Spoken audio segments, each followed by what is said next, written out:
Hello.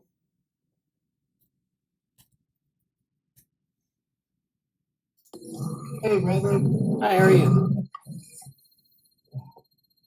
So, yes. See, how's everyone doing? All right. Good, good. I think Jesse's here. Jesse, Yeah. are you there? You in there? He said he Can you might hear be. me? Yeah. Oh, yeah. Hello, Good man. morning, Amanda. Yeah, he can hear you. I think he's on the road, I believe. But yeah. So, we have updates. We can start with that, and then I want to get into some things that are interesting, to say the least. Yeah, me too. Yeah, my only update is thanks, Bradley, for making this blog post happen so quickly Yeah. and doing all these images. And I'm so thank you. I'm filled with gratitude. You're welcome. Yeah, Very excited. I've done that for a while. Been able to edit blog posts and things like that. So it was pretty good. I think it was a pretty good exploration of that space. So yeah, why don't I show it? Um, let's see. So Brian submitted something in the Medium yesterday, and I got it out last night, and it was on. Let's see. It was on the ethical regulator. So you can see my screen. Yeah. Okay. So this is the ethical regulator reflections on GSOC 2022. So this is the ethical regulator here. This is something that Nick Ashby, who's the grandson of W. Ross Ashby, who was a cybernetics, prolific cybernetics writer and researcher, he wrote a lot of work on, like, one work was called Design for a Brain, where they were considering building some sort of analog to the brain. And this was back when we didn't really have the tools we have now. We had, symbolic AI was just kind of getting off the ground. We didn't really have neural nets. There was a lot of cybernetics, though, and that's what he embraced. So there's a lot of work by W. Ross Ashby on that. W. Ross Ashby was also a psychiatrist, and so Nick Ashby picked up that work and moved it into the world of the ethical regulator. Um, uh, so this is the ethical regulator theorem. It's basically this idea that you have these different things like purpose, intelligence, model, observer, control, and they all are kind of related to a regulated system. And that's always a tough word, because it's like, what do you mean by regulated or well regulated? What I like about this is that Brian took this, and this was sort of one of the bases for our GSOC project last summer. The idea about looking at sustainable open source communities and saying, one inspiration for this is the ethical regulator theorem. And so at that point, it was just kind of like, we're just using that as like an analogy. But, then I wanted the people in GSOC to elaborate on that a bit and work from that sort of perspective. So we had our group, we met weekly and we did a lot of work together. We did a lot of work on one-on-ones, and we got out some pretty good, nice software artifacts. So, of course, Hussein Aether, who published a model he pursued a model on the Big Five personality theory. It's a agent-based model. Himanshu developed a multi-agent reinforcement learning model, also an agent-based model. And then Brian created some active inference models. And so I think a lot of, everyone really couldn't get this to work in software. And that's probably to be expected in a lot of ways, because it's a very general model. It's just kind of like words and arrows. So if you have, purpose or observer, I mean, sometimes when you have like a descriptive variable like that, you can fit it pretty easily to the real world. So if I'm an observer, I guess I'm observing, right? But that doesn't really describe what I'm doing. Model is very generic as well. Purpose is very generic. And so you need to fill those in with like mechanisms and other things. And that's where you run into problems because it's like, well, what is that? Aside from like putting in like a specific mechanism, what does it mean to be like purposeful? And is it like maybe it isn't maybe it isn't relevant to be purposeful in an ethical regulation. So then what is an ethical regulation? And I think Brian did another really good thing here is he built upon this analogy of agonistic pluralism. And so he introduces this example. Say you were a cheese company. You've heard about the ethical regulator and would like to implement a regulator which assures you cheese will not be used unethically. Your R&D department is top notch and they will make one for you. The regulator happens to end up being a RoboCop style robot. Why? Well, the biggest use of cheese, which goes against the values and goals of the company, happens to be using cheese to poison people, either wrapping the poison with cheese or applying poison to cheese. So that's basically bad cheese that's done purposefully. That's obviously unethical. And the regulator is there to stop you from doing it or consuming it. And I had a picture of the Terminator because that's kind of sort of what the Terminator might do if the Terminator were programmed to stop people eating bad cheese or using cheese unethically. But the point here is that the poison problem demands constant vigilance if the regulator is to perfectly ensure that the company's cheese remains ethical. And so each cheese is watched by a regulator, updated constantly with the goals and values of the company. So if we go back to our model, one of the problems here as well is that this whole model has to be updated continually and with perfect information, as they call it.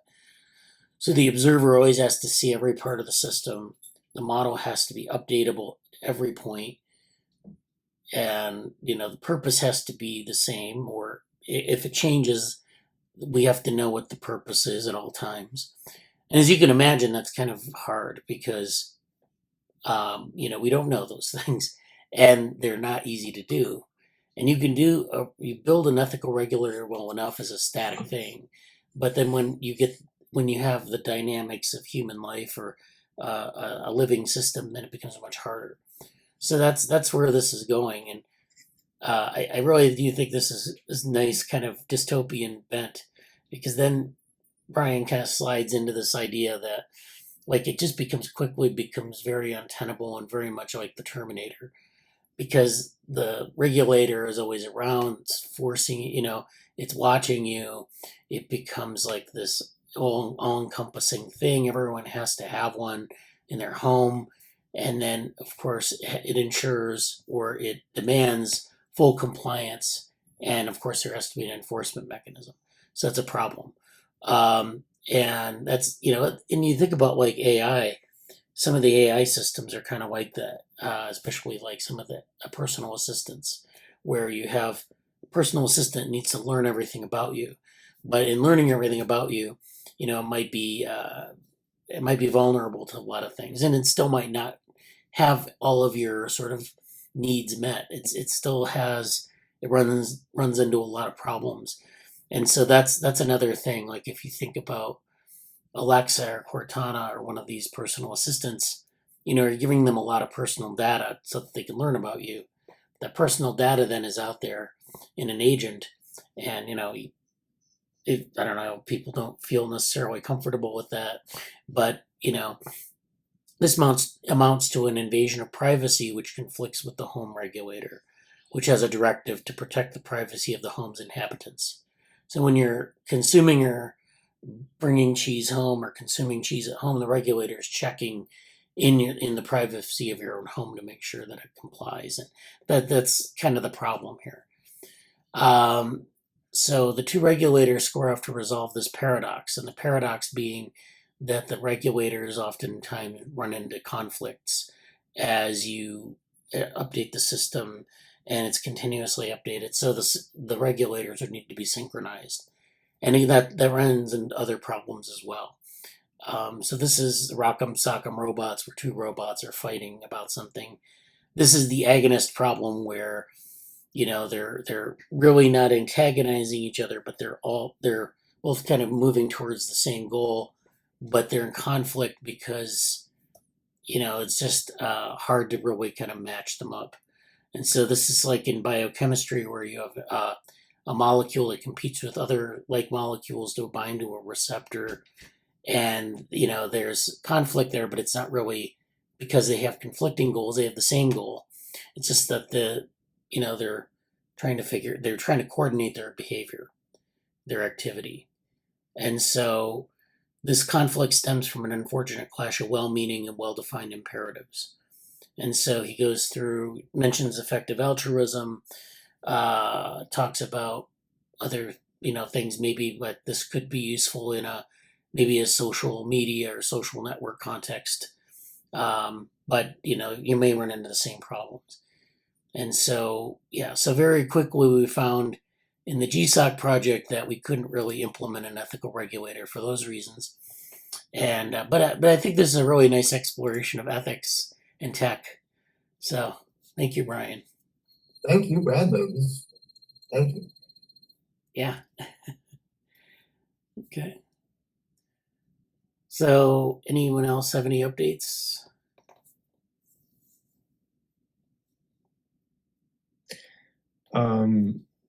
Yeah, that was really good. I want to kind of continue to digest what that was about, because I feel like,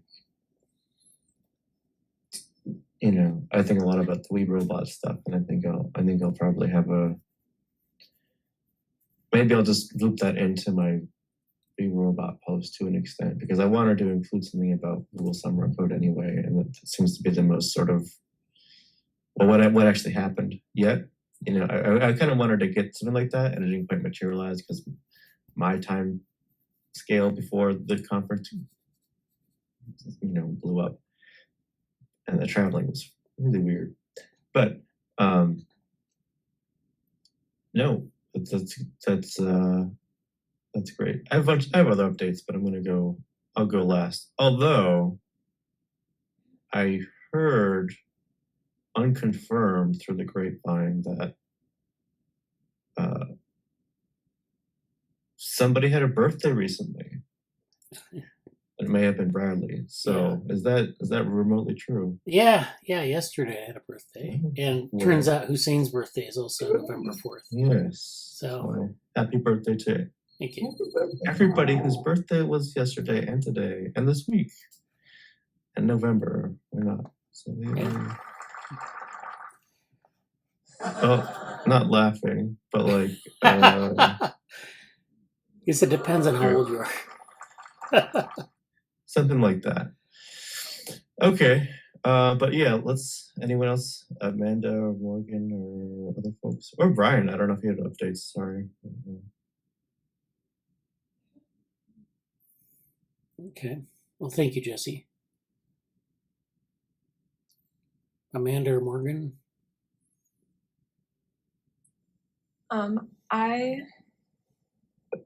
I prepared a little presentation on my thoughts that we started to go over in the Cognition Features reading group, and then talk about that Fuchs paper specifically. Okay. So if there's time for that later, that would be awesome. Okay. Yeah. But if not, next week is also fine. Actually, could you do it now or? Yeah. Yeah. For sure. Yeah.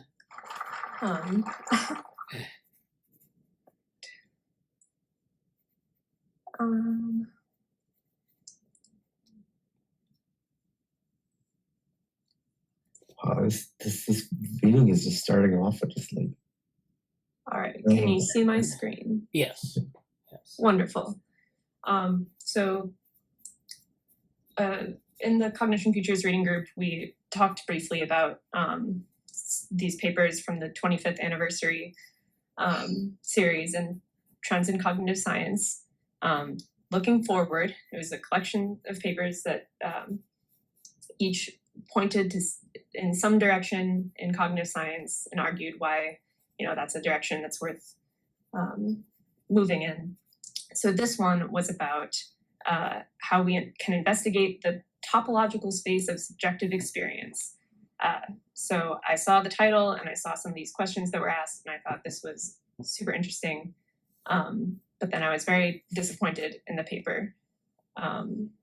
So the author asks, how can we describe the various dimensions of subjective experience. How do they differ between individuals? She doesn't put it this way, but perhaps how can we build a computational model based off of verbal descriptions? So taking first personal experience as the starting point. So starting with that, it lines up perfectly with a lot of the stuff we've been talking about in the Cognition Futures reading group, with on becoming aware, starting from the first person and seeing where that can get you, how to bring rigor into first person methodology. So I was excited about the paper, but then quite disappointed when she said, we know surprisingly little about the structure of subjective experience. So there's an entire tradition of phenomenology, an entire discipline, which is defined by it being the study of the structures of conscious experience as experienced from the first person point of view. She does not cite any of these phenomenologists. She does not cite cognitive scientists that are currently, looking at these ideas and trying to integrate them into cognitive science. Despite her emphasis on starting with verbal descriptions and the first personal point of view, she doesn't cite, this on becoming aware, which, okay, sure, that's fine. That's maybe a little niche, but she doesn't, reference anything like that, anything that tries to bring rigor into the exploration of first personal experience. So for one example of this from phenomenology is Husserl on our experience of time. I don't know much about this, but basically he dissects our experience of time into three parts. Basically, present, past, and future, but specifically present, and then the recent past, the impression that is left from the very recent past, which he calls retentions, and then protensions, which are kind of expectation or openness to the future. So that's one example of ideas in phenomenology that when I hear the words topology of subjective experience, this is what comes to mind. And these ideas aren't just like static and stuck in the past and a part of like the history of philosophy. They are currently being explored by cognitive scientists. So one example of this is Fuchs, whose book, The Ecology of the Brain, we are reading in Cognition Futures. He takes these ideas and uses them to describe alterations in conscious experience in schizophrenia. So on the left, there's a diagram of what like focused normal experience of time could be. Narrow protension, which would mean the set of ideas that you are open to is maybe limited. Your thoughts are more linear, like A to B to C is more restricted. And then on the right, there are some ways that maybe could be altered. So for example, in daydreaming, maybe that window of protension and your openness to ideas like widens.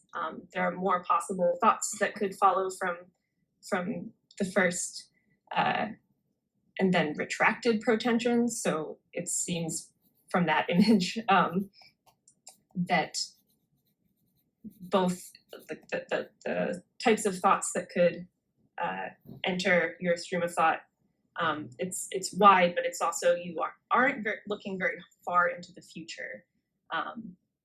So those are just some examples of how these dimensions of subjective experience can be altered. So this was the kind of thing that I thought of when I first read the phrase topology of subjective experience. These articulations of our experience of time and how they can be altered.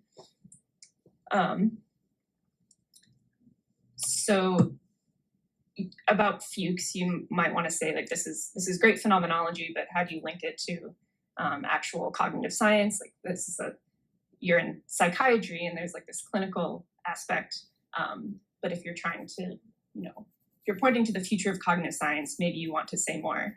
And one thing that Talon Baudry does say is this question of describing phenomenology is important as we develop better tools in cognitive neuroscience, like better neuroimaging.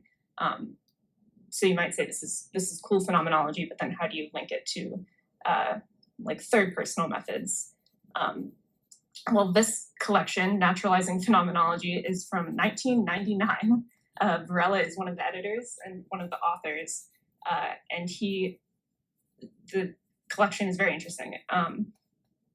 But his chapter is on time consciousness, and he uses these ideas from Husserl, but then he tries to link them to like nonlinear dynamics. He tries to give an almost like mathematical description of this stuff, because his goal is to link phenomenology with some kind of physical description of the world. So in 1999, he tries to do this.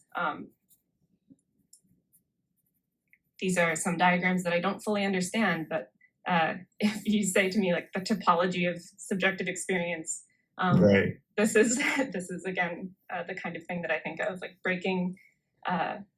He breaks things down into different temporal dimensions, or as he calls dynamical ingredients, and then spatial ingredients of a moment of conscious experience.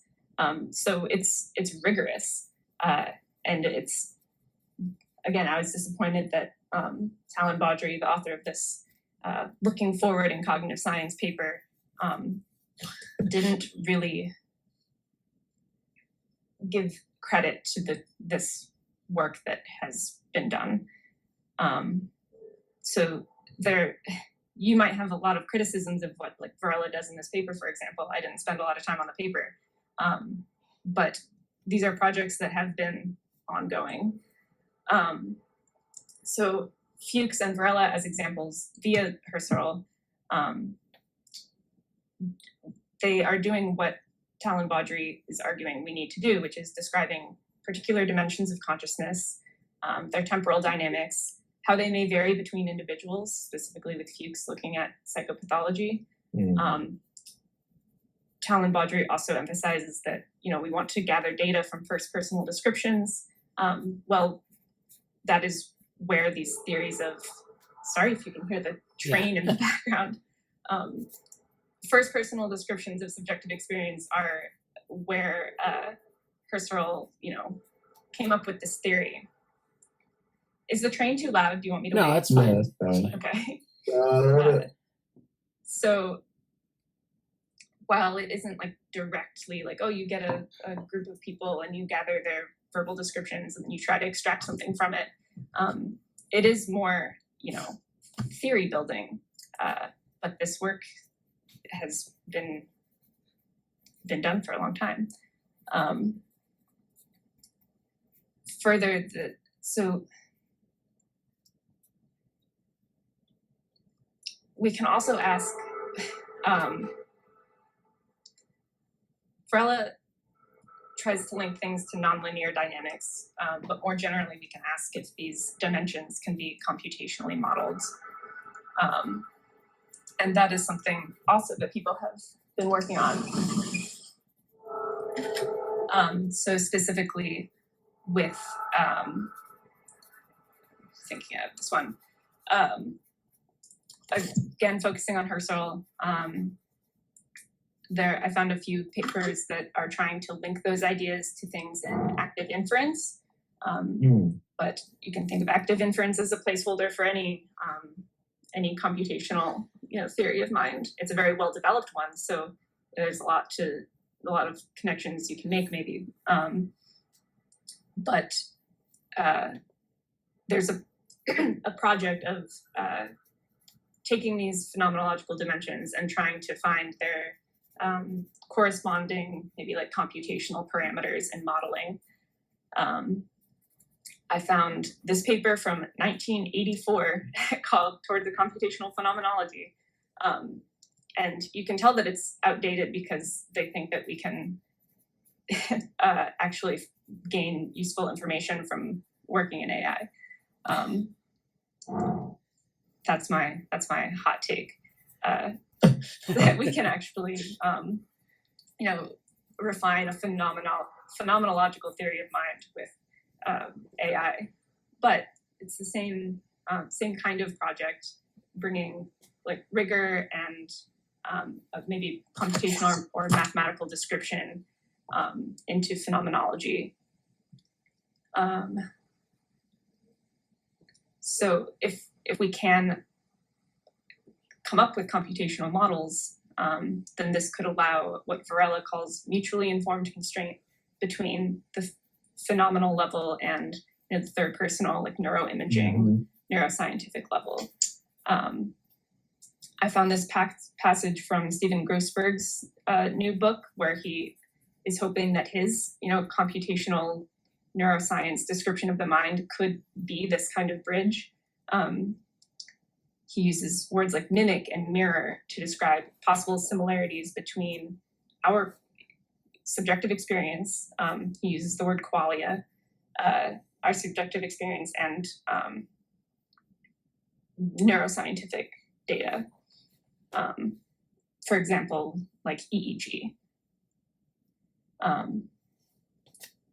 So I bring up the computational stuff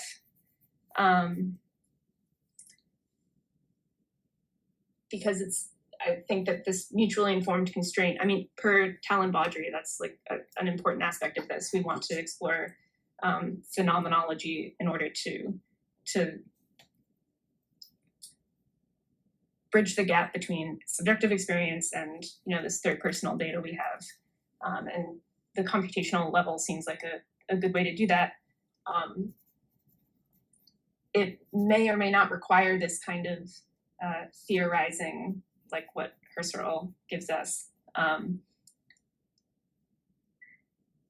was trying to think if there were any pros of avoiding that theory building, theoretical framework step to this. So when she writes that we know surprisingly little about the first personal perspective, I guess that reveals to me what she means by like what would count as knowledge of this, which thinking like very, very quantity over quality, almost like big data, like we get as many verbal descriptions of experience as possible and then throw it into, she cites natural language processing as a potential tool for building this body of knowledge from a large quantity of verbal descriptions. So maybe, depending on how this is done, it avoids some pitfalls of this theoretical or computational level. Maybe there are pros to this being a purely like data-driven kind of project. But I say quantity over quality because, as Varela has argued, as is implicit in the whole phenomenological tradition, there's more to first personal experience than what we do like unreflectively. You can train your capacity to reflect, and you can, in a sense, gather higher quality data. So while I do think we could discover really interesting things if we got every person in the world to, describe some aspects of their experience, could we then extract anything about like the basic topology of phenomenal experience? I don't think so. Obviously you'd have to fill in a lot of details of how to use something like natural language processing to come up with anything meaningful. But to the extent that I am familiar, it seems like maybe you'd be able to extract very interesting commonalities, maybe some unifying aspects of phenomenal experience, but won't those end up being like the boring things that we all already know?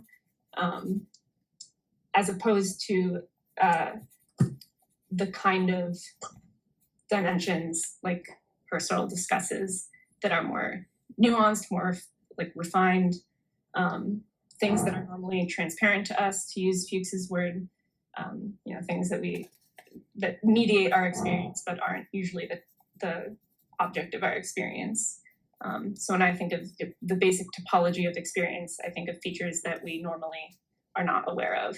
So can natural language processing extract those? I don't know. But I wish from this paper that I saw more of an argument as to why that kind of method could be useful. And I think in order to look to the future and to argue that cognitive science should go in a particular direction, you have to look to the past and how it has pursued that direction in the past, successfully or unsuccessfully, and evaluate that. So I was very bothered by how lacking it was in that respect. Yes. Yes. All right. I'm withholding my applause. Please finish. No, that's it. Okay. Well, now I'm going to do this because yes. Well, thank you. Like, yes. Wow. Like, to be extremely selfish, I'm feeling like the whole reason I made Cognition Futures a while ago has been explicitly justified by Amanda, and like put someone just to come through and it puts this together is like, yes, this is exactly the conclusion is like one that I've written. And there's like to have it, I didn't like bribe Amanda anything to like kind of say that. So that was just like a very nice, awesome, like internal, like strange sense of unexpected, like, wow. Outside of my own personal BS, that was great. That was a wonderful presentation. Yeah. Like I'm looking forward to like formalizing that and some other things. Or like if you want to make a blog post about that, or we can help you make it, or whatever, And not just that, but like that's like a whole trajectory of stuff that really combines with nicely so much what we've done, and just like wow, that's great. Yeah, so I'm sure Bradley and Brian have things to say too. But, yeah. Well, yes, excellent presentation, and there were a lot of points that you made that like we could address. So one was kind of the interesting theme towards the end was about using AI to gain insight into experience, or even like what we do as intelligent beings versus what an AI might do. And that paper you had where they mentioned you could use AI, that was 2 AI winters ago. So yes, I don't know. Yeah, I mean, I don't think things have improved since then. So, but yeah, the whole idea of like taking this stuff that we do or experience, then boiling it into a computational model. It was just like with the ethical regulator, where you have these broad concepts, or you can enumerate many concepts. You can build a dictionary of them, but then to have a model to say this is the experience that you have at any given time, or maybe we have multiple experiences because we have multiple emotions maybe at once, and we interpret that as a certain experience. So I mean, there are different ways you can think about it, but I mean, boiling it down to this dictionary of elements, it is very reductionist in that sense.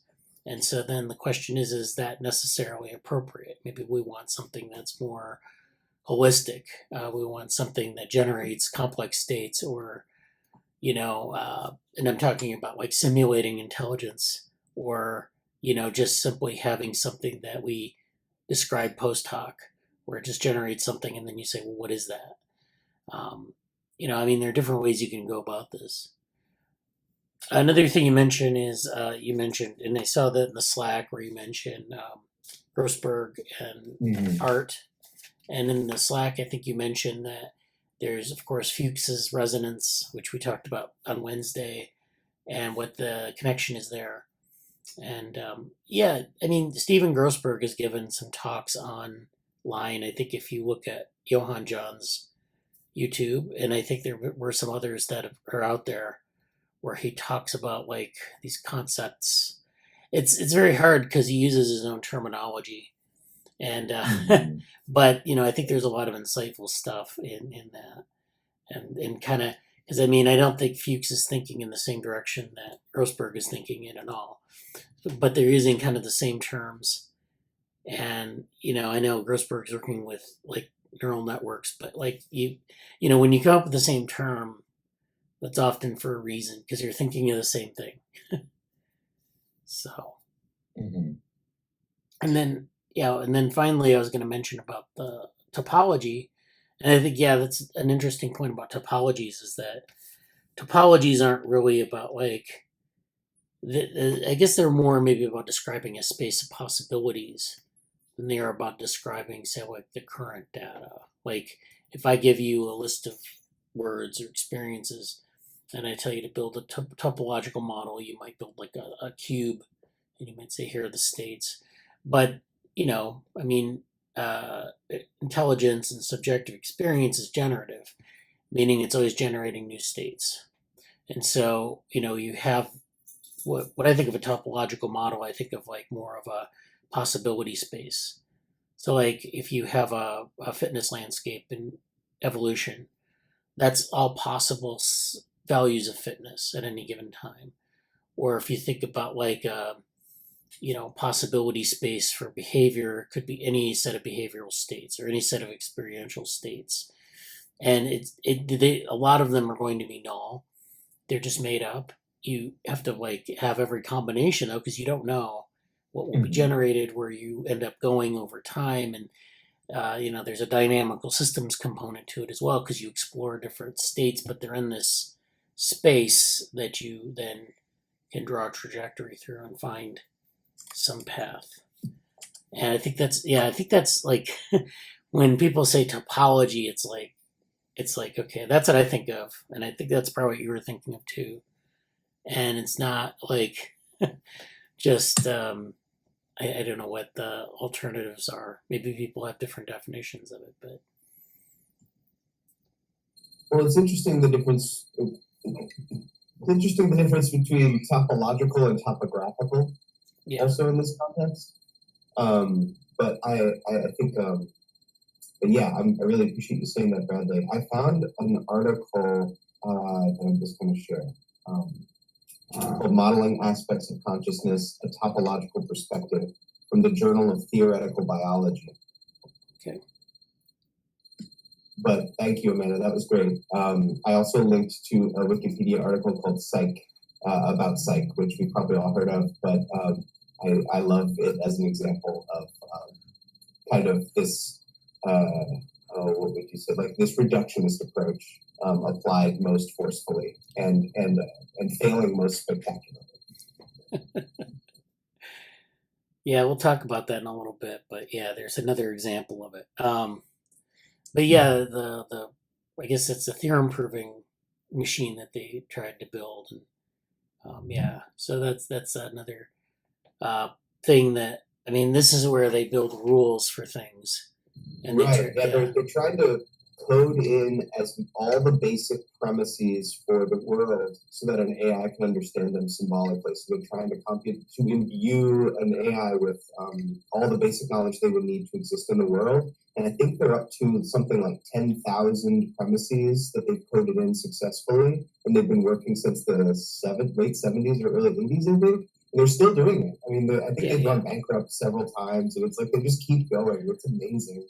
Who is this again? Is this the? I always forget the person's name. It's the principal person is Douglas Lynott or Lynott.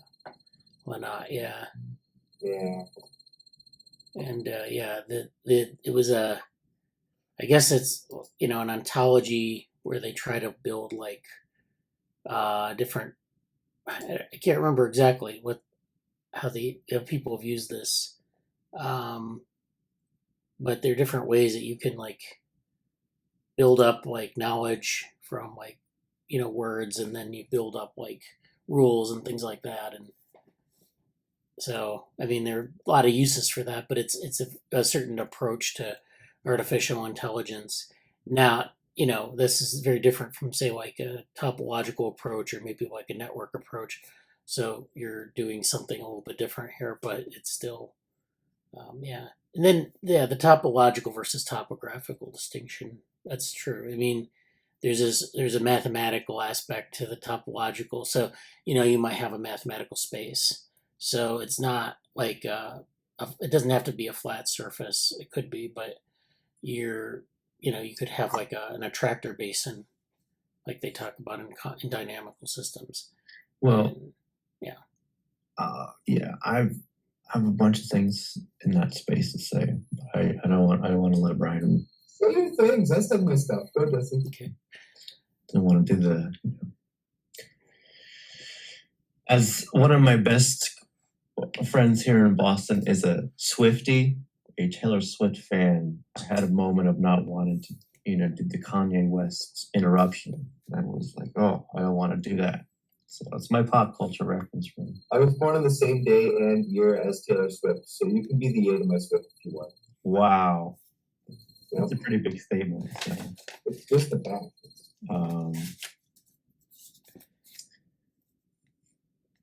I would try to make an anti-hero reference right here, but I'm really not at that level. That's when I first saw it, was like anti-hero. I was like, it's me, and I just can't do that right now. So it's a little too early for me.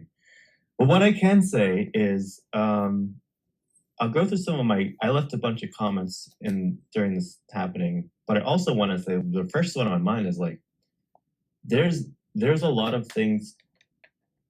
It's kind of my last comment about physical spatial mapping and stuff, and just like what's really cool about that is like the relation to embodiment, and this is and we talked about a lot of that and different methods and different things look at that too. And I want to look more into.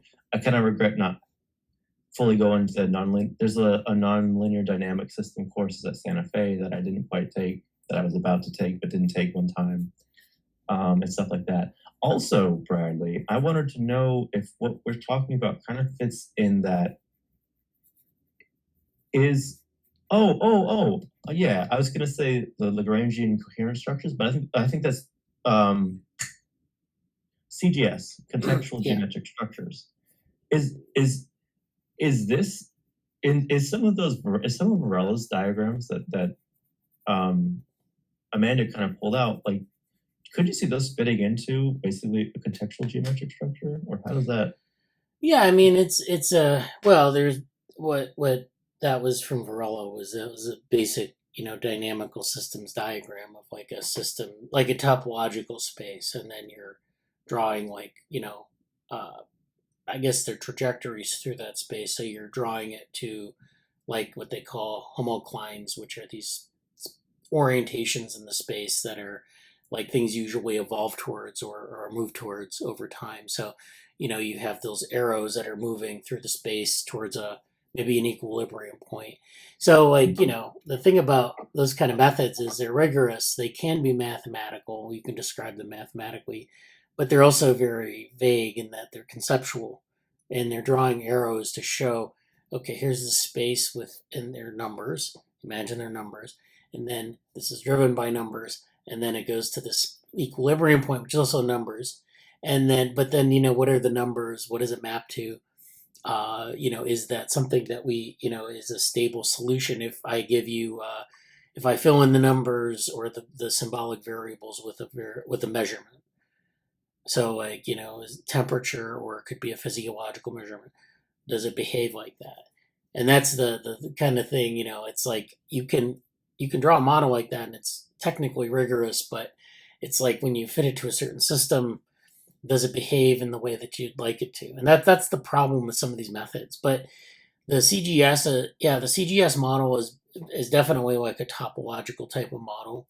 And there are other aspects of it too, like it allows you to have multiple things going on at the same time. So you could model, say, like multiple emotions simultaneously, and you use like a soft, what they call a soft or fuzzy kernel to do that. So each state would have like a certain degree of membership in that space, or you at any one point you'd have a degree of membership in not a number of categories. And so you're adding the topological part, but you're also adding in that sort of ambiguous part where our states we don't know what state we're in. Maybe we're in multiple states at once. if you're, sitting here, you may feel a range of emotions, hopefully not rage, but, but that's the way we are. I mean, we're not like, we don't move from one state to another and then it's like this discrete thing and then we can't be any other way. That's not the way we work. So I mean, I really advocate for this kind of not only topological approaches but also some other approaches that allow us to really kind of be more um, complex and realistic with our discrete states or with our continuous states. So I Yeah. think there's definitely a connection there. And I think that's even kind of going up my. I'll get to tech washing later if I do my. I don't know what else is planned today, so I don't want to. Just If it's anything, fine. I can withhold my own stuff. Is not. I don't have a lot to say, but like I really want to say a few things more about this, which is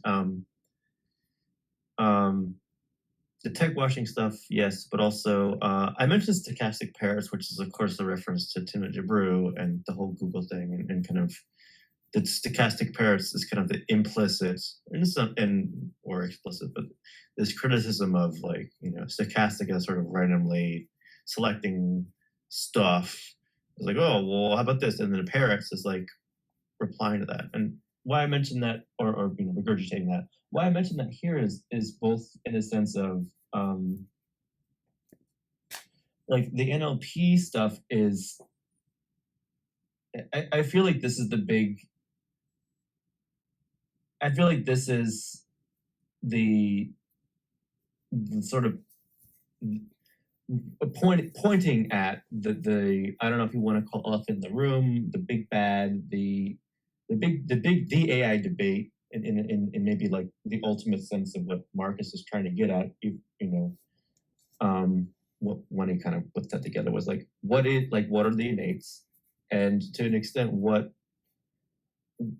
where how much do you have to build in to get there, and sort of like creating just a big model of language and words. Like you can create relations to words, there's word to vec, and there's all these different things you can make that are sort of nice things in that sense. But like what is the sort of,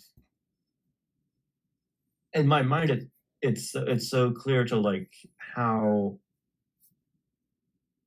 like even some of those Verlis diagrams and the structures of those kind of rudimentary takes on this, but like just creating the space of, and I thought even in my like some of my early work with effective computing stuff, just like how do you create this sort of concept of like a valence or dimensionality, like moving around in this space, and what would that even attempt to look like, and how is that?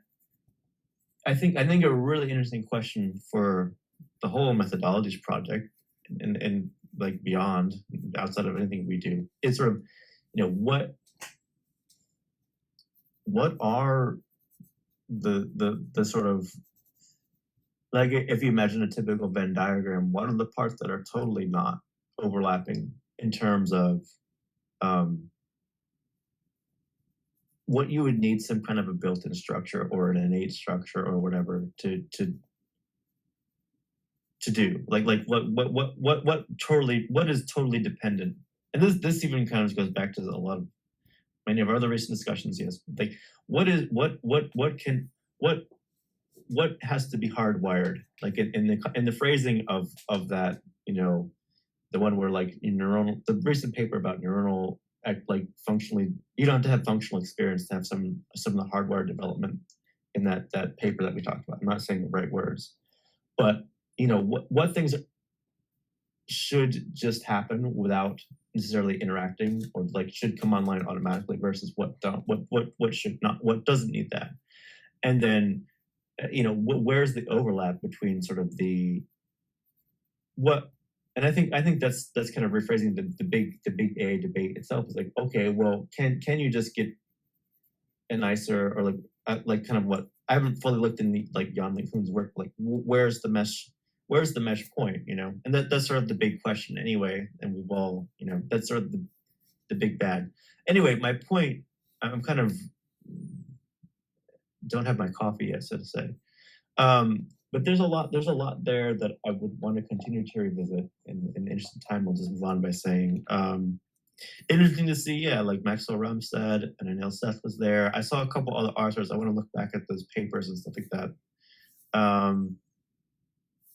Really interesting.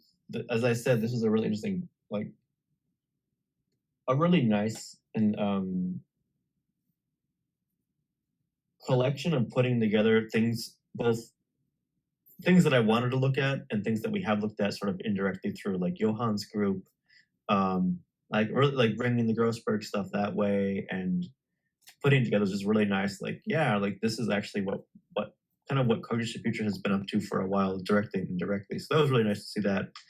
And then I made my really, really funny comment about the train leaving the station is actually just the physical embodiment of, or the audio embodiment of the Cognition Futures project, and leaving the station. We're rolling ahead, and that's great. So there we go. That's my thoughts about that. Thanks for the good paper, Ryan.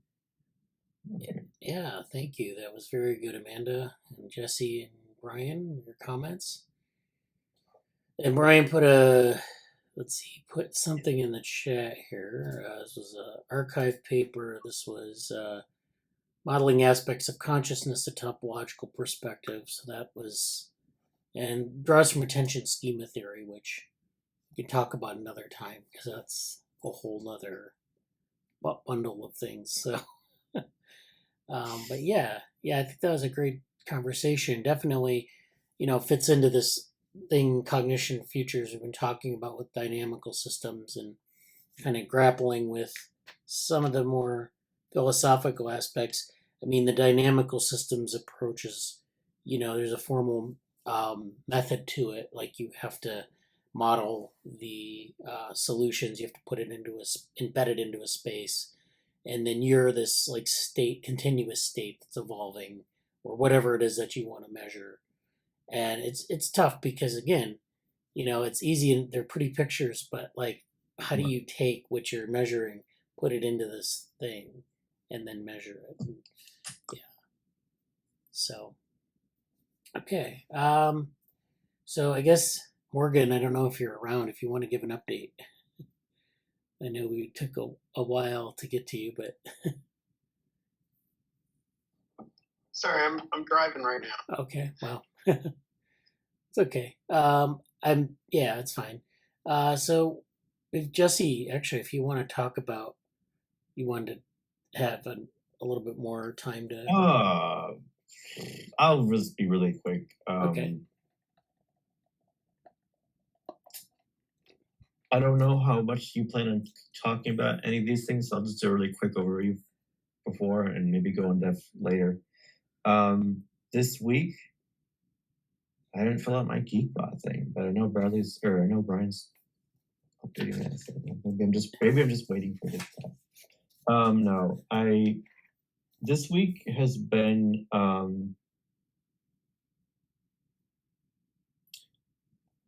it's been a really interesting time for me in the sense that I've had a major shift in some of my time and availability starting 2 weeks ago. But then last week I was on a work trip all week long and then had to handle some other stuff.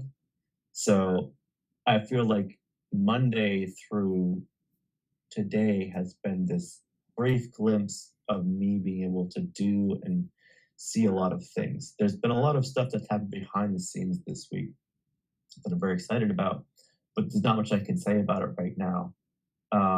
Oh, wow. I totally forgot about everything, like the plot twister stuff too, which is basically kind of what I was saying. And I posted about that in the lab. Wow. That's okay. I basically just forgot. I think it's been so full that I forgot kind of what happened in the first 2 days of the week, if you include Sunday, I suppose. So there's just been so much stuff happening, and it's really great. And I feel this tension because I have another work trip next week, which is a very rare thing. But like it's a crunch moment for another situation that I'm in, and it's like as juxtaposed to having a whole bunch of free time and opportunity to push other stuff forward that just emerged. So I'm kind of in this like racehorse let out of the gate, let's go, yes, finally, and then have this, well, you have two other destinations you have to go first, so then you can go to where you need to go. Like that's how it feels for me right now, and it's a strange situation. But to be a bit more concrete, I've had a few meetings with different groups this week in terms of like there's the plot twister stuff. There's maybe I'll just try to share that quickly since, just to put it on screen. Here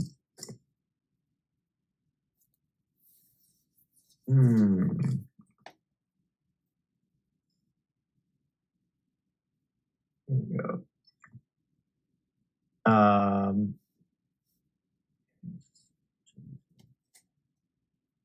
Nope, that totally didn't carry over.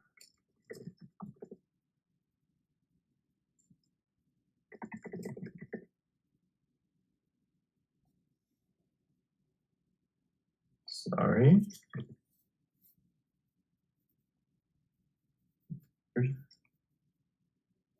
Huh, but this is working now. All right, so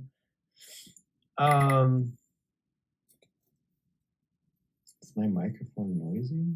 I don't know what that means. Sorry, let me try to move this a bit. Is this better? I don't know what that means. Can you see my screen? Yes, you can. Yes. So this is the IDO page, and this is a big opportunity for plot twisters to get some funding and some exposure. If you have a moment, I'll put this in the chat for those who want to. If you have a few minutes, if you go there and you could make an account or like the page or whatever you want to do, or leave a comment, it would help get them some exposure. And I don't know, I don't quite understand the full structure of how things work here, but this is a great overview of what's been happening. And then like Orthogonal Lab is a partner here. So just to kind of, is part of a big thing that Avery and Jenny, and to a much lesser extent, myself have been working on for a while. And they're in a stage of, pushing all this stuff forward. So, a lot of good stuff's happening here. Oh, did that already happen? Cool. Yeah, great. I think things are going okay in that sense. Anyway, that's happening. There's also a, do I have a good thing for this or not? There's also a storytelling contest that I'm vaguely a part of, but want to mention. I guess I'm helping out as a judge or something else, and it's a very, very simple exposure thing. But if you want to either write a story or help someone,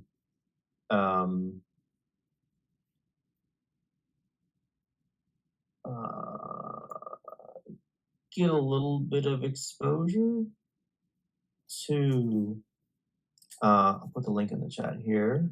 Okay. So,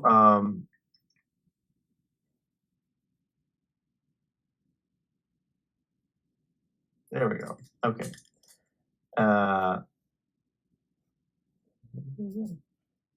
So this is quite not really related to lab stuff directly, but if you want to give somebody a chance to write a story about their experience and basically talking about the importance of like true to yourself or sharing experience. And there's a little bit of looking into how we construct narratives in a cognitive science sense, but that's not really part of what this is about. But feel free to share this, and there's like a prize pool. So you can talk to I think a lot of aspiring writers or like college kids or students, anybody who wants to write and potentially earn a little bit of money. There's sort of a category for funny, a category for insightful, a category for surprising, and a category for best overall. So there's like 4 potential winners. And you can kind of get this out there. I'll make another post in social media about this somewhere, but just wanted to mention that's in the works. I've done a little bit with them, but they're doing good stuff there. Outside of that, I probably will say more about this later. We had a really, really good prediction futures meeting. Hussein kind of showed up, and we spent half the time, although we could spend a lot more time talking about his manuscript on scientific realism, and sort of how much of that we should or shouldn't, like the merits of realism or not, and with a lens to cognitive science and how cognitive theory and models can kind of develop with or without those approaches or efforts, aims, I suppose. And then we finally got to the end, like the big conclusion of Fuchs chapter 4. We're gonna be talking about transparency and a little more about resonance going next time, and I'm very excited about that. So a lot of good stuff there, and I'm excited about both of those things. We also met with I don't think we said this, but we met with Brian's team a little bit Friday, talked about stuff, and I've always had a bunch of, I think I've had at least like pre-meeting rants. I have another rant at some point, but about totally unrelated things outside of the lab, of course. We did that, and then what do we do at the end of that? We just had a lot of talking about various things, and we have another meeting Monday with Brian's class professor. So there's a lot on the table with that stuff, which is good. And finally, my small fledgling organization, JoPro, I had a couple meetings and design work this week. Well, I had a meeting with someone who's kind of entering, I guess, sort of an early entrance into some of like the mentoring stuff there. So there's a lot to say about like the mentoring program, and because if probably people don't remember much, but one of my goals is sort of to establish a bit of a mentoring, I don't know, component that's based off of all the things we've been doing in the lab for a while and continuing to carry that forward. So this person's kind of entering into that fray, and particularly thinking about there's been work both with that person and also in terms of like just thinking about the structure of the program, and especially after last week when I went to the grad panels, and I keep hearing it in my mind that tenured faculty person at UCSD saying very much, you know, hey, like we as mentors have not really been trained to be mentors, and just I feel like this is not on the front burner for me given everything else we're doing that I want to be doing, but there's sort of this implicit back burner, ever simmering mentoring stuff. As a slight making that slightly more concrete, I did not make the meeting last week for New York Celebration of Women in Computing organizers meetup, but there's another one in a couple weeks that I do definitely want to be at, and there may be a mentoring component there, and there may be sort of either my involvement in that directly as an organizer or co-organizer of that, or there'll be more information about the conference in general, and that's only a few months away if you think about it. Like April's in academic time, April's like right there. So the call for proposal, I think, actually from New York Celebration of Women in Computing is, I know I bookmarked that soon, or make that a pin. It's quite soon. It is. Yeah, submissions are due in about a month from today, actually. So we have a month for New York Celebration of Women Computing. And I think that'd be a really interesting thing to think about. We can go with ethical regulators that route. I would love to see an ethical regulator submission. We have the mentoring stuff. We have sort of neurodivergence, autism stuff. And we could totally do more. There's always more to say about quote unquote AI ethics. And I think there's even an avenue for some of the cognition future stuff, even if it's not really a cognitive science event. There's opportunity for that if we choose that. But New York Celebration of Women Computing should be a really lot to say about that. So I'll leave it at that, and I still have many things to follow up on. So it's just this battle. It's just a complete battle right now of, I'm also doing the grad school stuff and the applying stuff, and I haven't focused on that as much as I have wanted to this week. But there's just a lot of things that are finally moving forward, and it's a really fun time, even if it's a little crazy. So that's my general update. All right. Yeah, it's great. So that's good. So why don't I move on, and we'll follow up. I'll put the we'll think about the New York Celebration of Women in Computing submission, like what we want to do, and get that in by the deadline. I don't think there are any other deadlines coming up, but that's So we'll just have to decide what we want to do. I don't know if we want to do another panel or if we want to do just a talk or what, but leave that up to Jesse, I guess. Yeah, I think next week will be the week of deciding about that, and also once I hear more from them a bit, because I don't think I'm going to be super involved as a potential co-organizer volunteer, but if I am, that will obviously affect some of I'm not going to be doing a bunch of stuff directly myself if I'm also an organizer. Right. But we can still submit things to the lab either way. That's but it's just what my particular role is going to be may be in flux a bit. But that said, yes, next week is a week of deciding that for me. Yeah. All right. All right. Well, thank you. So why don't we move on here? I have some things to share. I'm sharing my screen so you can see my screen. Yes. Yeah. So the first thing I wanted to talk about is actually talked about this. So this is something that Brian talked about in his post.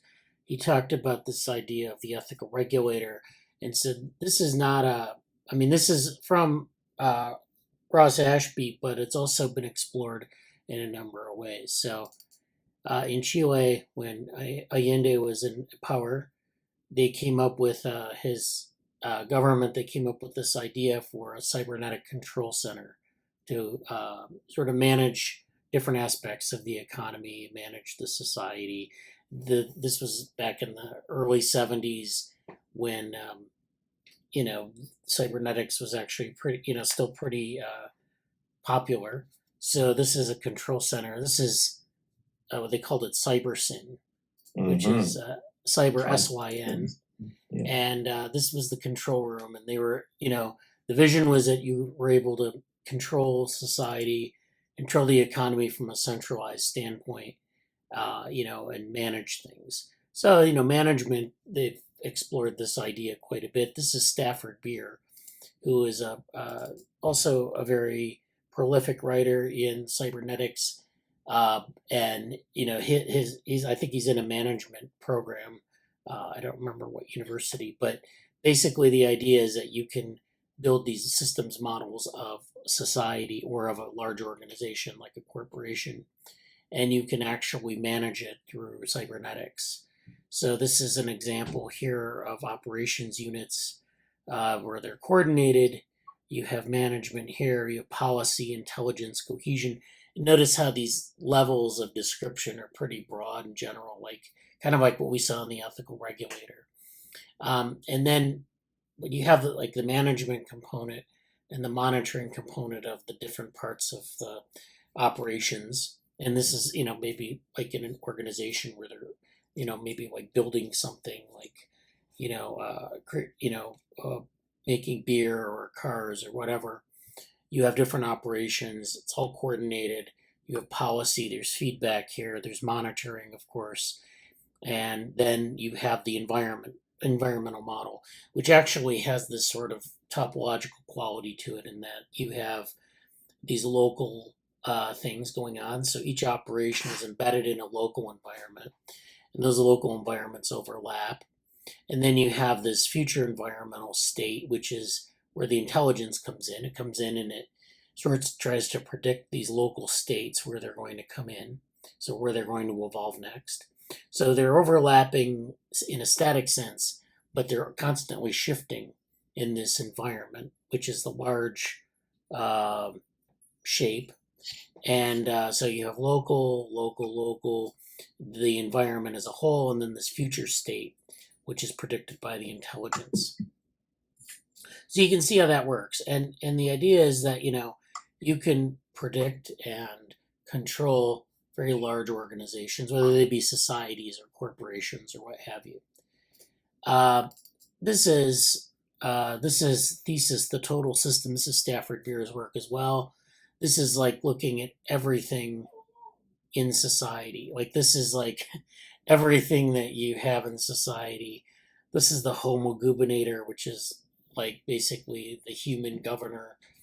The Homo faber, which is, I guess it's like complexity, these sorts of things, synthesis, analysis, new institutions, old institutions, the conservational earth, the exploitable earth, the software milieu.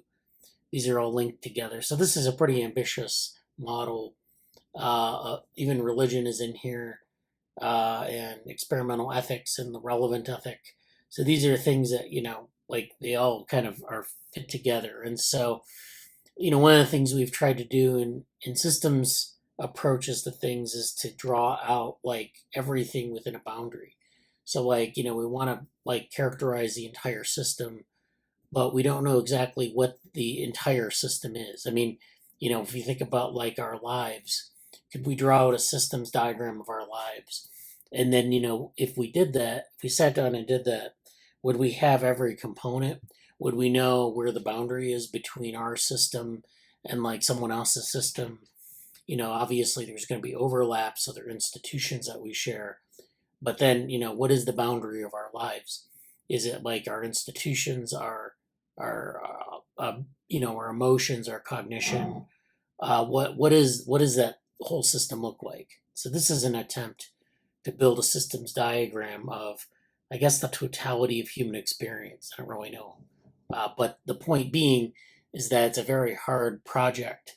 And, the other theme that really kind of hasn't really been realized is that you can control these things and at very large scales. So if you're talking about like CyberSyn, or you're talking about Stafford Beer's viable modern system, this is like something that you have this very big system, very unwieldy, very hard to define in different ways. And you're trying to put some flesh on the bones of that. You're trying to say, we have these policies, we have this intelligence, we have these subsystems, and they're all coordinated. We can coordinate their activity. But of course, as we learned from the case of what Brian was talking about, the ethical regulator, there are a lot of problems with like, okay, well, I can do that if I intrude on your privacy, or if I can manage every aspect of an interaction. And that's not necessarily possible or desirable. So there are a lot of things that, pros and cons to these approaches. And definitely, I think, it's worth thinking about, like, in terms of maybe cognition, but also even cognition. Like, what is the sort of the totality of our cognition? What does it look like? And, is there if we're talking about like, using AI to sort of mediate that, what does that look like? And do we have any thoughts on that? I just thought that was interesting to share. Interesting context. So the next thing I wanted, okay. Yeah. Can I say something? Yeah, go ahead. I would really like at some point, I'm really happy to see Stafford Beer mentioned because I've seen like some, like he's got some like total mad scientist, just weird like YouTube videos out there, and he's also done some great stuff, and like there's videos like you're just like, oh, let me tell you like the story like about how the cybernetics evolved, and like to be concise, I would really like to hear more about Stafford Beer and where he went with cybernetics, and like if you're seeing some usefulness in terms of the modeling, like that seems like that's just an area of cybernetics that I haven't fully ever got into, and I don't know how fruitful it is to go back there, but like just out of pure interest, like I'm really curious about. I wouldn't mind having like if there's sufficient interest in sort of like, I don't know if this is a total like this all just came into my this what I'm about to say just came to my mind now, but like it would be really cool to either have a small discussion centered around like old school ideas in like cybernetics, potentially also things that came up in Amanda's talk too about like Varela's work there, and like these older models, but almost like there was actually a workshop a while ago that I looked at. It was like something that specifically looked at older ideas in like AI or cognitive science and like where we are since then. Yeah. And I don't know if we want to do like a workshop in that or a smaller thing outside of the open house, but I could see almost like some kind of extended discussion, like if we get together and rap about like we all like read a paper or something, or like look into some particular theory, and not right now, but like after the open house or something, like a future event around this idea. Not just, yes, it could, as far as like, if you ask me, it could be totally cybernetics related, but I don't know if that would be as sexy to people outside of like me in this lab to an extent. But I feel like there's something there that in the most bite-sized amount, I would just love to hear more about this. And like if it sounds like there's actually like interest around it, so that would be cool. Yeah. If we could turn it like a broader thing would be, an event or just a longer discussion that's us recorded, I don't know, about these like old topics, but like sort of these sort of forgotten relics. Like, oh wow, now I could like think about like like Indiana Jones and stuff. Like I'm going Tomb Raider, I'm exploring the past. I'm like, great, okay. Anyway, that's my comment of curious about what we could do more with that, because not even so much like Stafford Beer directly, but just directly and indirectly. But I'll leave it at that. We move on. So. Yeah, I think that'd be a good idea, especially like some of these older, specifically on the older topics. So we go dig up a paper and give it some context, because that's always, I think, actually required for, like, if you find an old paper, where has it been cited since it was written? Yeah, where did it come from? Yeah, like that comment, and I was going to make the comment. You said it when I think there's so much that. Like when we were talking about Amanda's stuff, and she mentioned that paper from like 84 or 80s or whatever, that was like, oh, we can look to AI to blah, blah, blah. And you said after your file, like, yeah, that was two AI winters ago, right? And it's like, exactly, like how do like people don't not just people keep making the same mistake, maybe. I don't know. Yeah, the same mistake, but also like I don't want to bleed too much into my rant previously called my tech washing rant, but there's such a gap between, I guess, well, okay. Are we going to jump into something totally related? Because I don't want to steer you off. Yeah, it might be related. Just Okay. yeah, it's fine.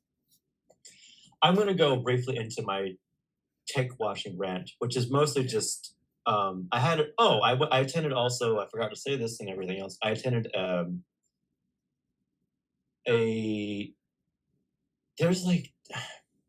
attended a reading group this week hosted at MIT. A really brilliant person is leading it. There's sort of like 2.5 AI ethics reading groups at MIT right now, and I don't quite understand which is which. There's some of them are merging. But this week we were looking at the European Union's AI Act, which is a recent thing they put together, and then we were looking at a critique paper of it, or a review paper, not say critique, but like what's going on, an interpretation paper. And we discussed it, and it was a good discussion. And one individual mentioned, that there was this basically there's talk about like emotional recognition technology and also biometric data like acquisition, but also biometric like interpretation of the person's state, or what biometric data or just like scanning somebody can tell you. And to be very abridged, the person mentioned how is the AI emotional stuff, the way it's being regulated and the way people have caution about that. They basically had the initial statement of, is this really a problem at all? Or there's just generic sense that, I have the sense that this is, I'm paraphrasing the speaker, or the participant. The participant said, I don't really know about this. I feel like my understanding of the way technology is going and the way these models are being developed is that in a few years, maybe 10 years, AI will totally have solved like interpreting human emotion. And this really, really very strong faith that there would be a certain kind of comprehension of internal states. That wasn't said this way, but the implication was like AI computer vision models basically will be able to understand very clearly emotional stuff. And I didn't go deeply into my criticisms or my responses to that. I didn't go into Lisa Feldman-Barrett. I didn't go into all these like different ways of constructing emotions and how I did mention a little bit how I barely mentioned like an expression, physical expression is not uniform across cultures or human beings. Like there's certain things that carry over very well, but like you have similar muscular patterns when your face is clenched in joy versus clenched in pain, like all that stuff. But what stuck out to me was sort of this casual. I think tech washing as a term basically means the shady car salesman vibe of like, hey, here's my startup, but now we have AI and we got a machine learning team that's going to make our product even better.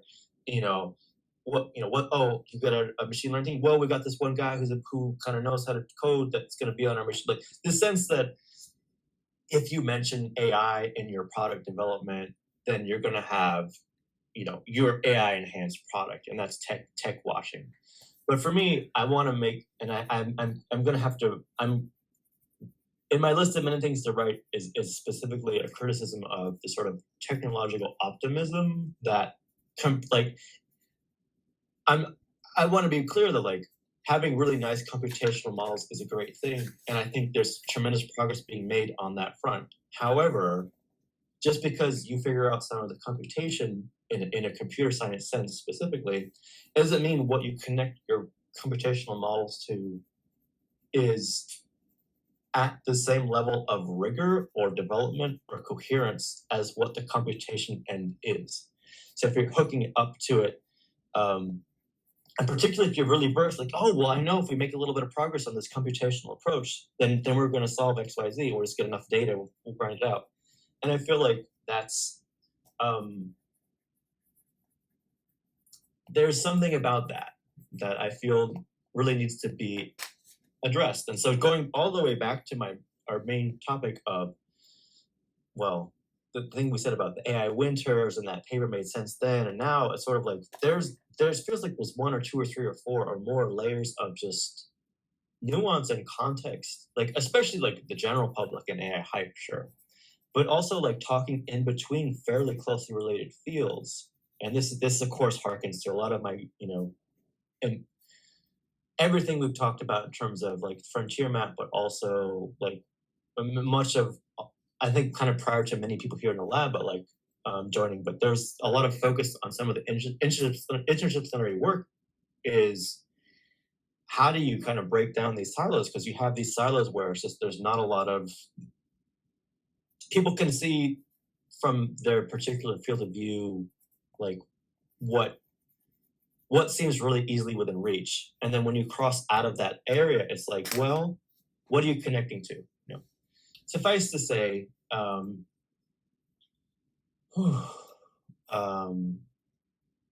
think I don't want to say we should make an event around this concept in general, but I think some of what we're talking about with the AI winter stuff and like the importance of that context, and even like Amanda's presentation kind of really like concretely, like it really connected the dots in a nice concrete way of like, oh, here's looking forward, here's cognitive science study looking forward about this thing. And granted, they don't have a lot of space, and it was a very short essay, and they're kind of designed to be, I'm sure they kind of tried to push people like, just get your idea out there. Like I don't think that like the authors that I think there's a selection and design process in the essay writing that kind of makes people write the way they do. I don't think it's just a totally naive viewpoint. But to that end, like to do serious work in this area, there's sort of this necessity for grasping this stuff. And it's stuff that we talk about all the time, but I really feel like I guess I'll conclude on this point. I'm very sensitive to the fact that in this lab and in the environment that I tend to be around, and this is also the kind of the same thing for like, I say being trauma informed or neurodivergent, like there's these bubbles that develop very, very huge, very, very, maybe echo chambers or silos is even a fair word to say, but there within that space, there's a huge amount of normalcy, of nuance and context about really complicated things. And making that a case for like interdisciplinary work or like frontiers of cognition, the whole cognition futures stuff, and the way it overlaps with AI, like there's a huge there's just a really big disparity. Like when you're in a space that's sort of particularly aware of that and aware of like, it's sort of like, it's funny because there's a lot of overlap to sort of like trauma awareness now that I think about it, which I'm not implying that studying cognitive science is traumatizing necessarily, but more like, the people who will approach it as if, well, your holistic perspective is rubbish because here's where the funding is right now. And if you think about that, it's a waste of time. And I don't want to associate with you because of that. Like that's a real thing. And how do you both navigate that, but also realize like, how do you articulate the merits of these points given all those different pressures? So I know this was maybe almost a political and non-technical discussion that I just monologued out, but I think part of the work we're doing is really related to that, and I'll leave it at that for now. It's also related to the ever good regulator theorem. We're talking about how you have like Yes. a state that has, or a system that's very few states that might control a system with a lot of states, and you don't understand them, like, how those few states map to the many states, but there's this sort of rule that we can use, or this sort of principle where we can understand, like, that they're, two different things. Something is trying to control something that has more states than it does, so it's there. We should expect there to be some sort of mismatch. We had that slide that we made for the talk that you gave at the embodied cognition workshop last year, so that's where that comes from, and we talked about it in the meeting. But yeah, I think that's something to follow up on too. Okay. Yeah. So I want to get into this demo that it's a really interesting demo. So I got an invite to a tool, and then there's another tool that's been around for a while. So we open this up. I'm going to use this text to do this demo. So this is just an abstract from one of our papers that we've done. And then I want to show how this works. So this is something called Lex. It's and you won't be able to use it. I would have to give you an invite to this, but I have it open. So this is the thing here, and it's by invitation only to use it. But we'll see. So this is Lex. It's a word processor that it works in Markdown. So you're building a document in Markdown. You see the tags here. These are kind of LaTeX tags, and they don't have the Markdown in the document, but that's how it's structured. And then the interesting thing about this is that you can so you can put in text, and then there's you put in like a prompt, and then GPT-3 takes over and predicts the next section of text. So you see, this is the part of this text that I opened up, and I went through about half of the abstract and stopped mid-sentence, and I did that for a reason, and that was because I wanted the GPT-3, I give it that prompt, and I want the GPT-3 to predict what it should be. And then we can compare the two and see what they look like. So in this case, we have the first part of this abstract. We're giving it like information about what role does phenotypic complexity play in the systems level function of an embodied agent. And then we talk about metabrain models. Metabrains are used, prompt. And then after the prompt, this is what GPT-3 has predicted.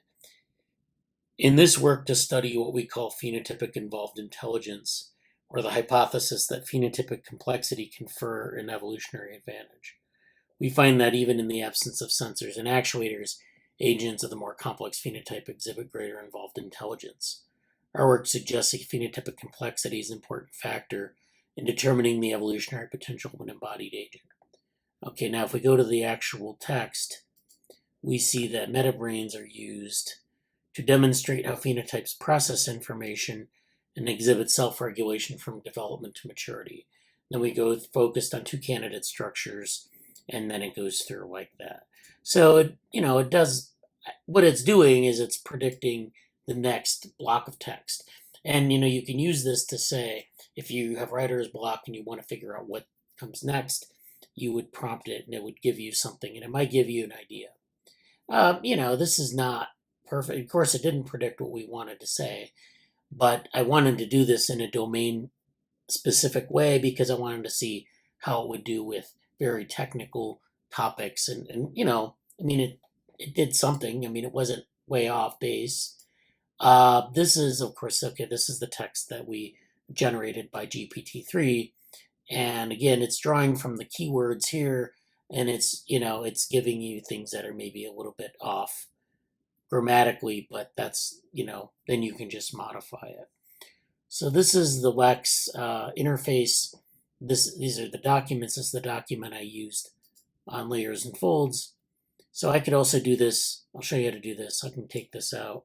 That was another prompt that I gave it a prompt again the second time, and it generated different text. So this one kind of gave me something about hierarchically layered representations in artificial systems. So sometimes it gives you a prompt, here, given this amount of text up here on phenotypic complexity, sometimes it's on hierarchical layered representations. It's just drawing from what it has, what it sees. So if I actually go back and I look at the text here, I'm going to take a bit more text. I'm going to take it up to about here. So I'm giving it a little bit more information now. And I just paste it in here.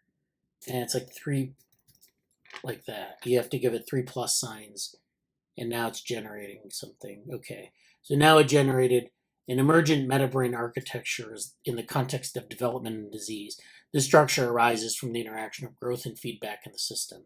The result is a complex layered agent that is capable of self-regulation and that can encode information about its internal state. So it's doing better. I gave it more text, I gave it more context, or I didn't give it context, but I gave it more keywords and, you know, things that are sitting in arrangement with one another. So yeah, it's doing a little bit better. Let's actually cut down like to about here.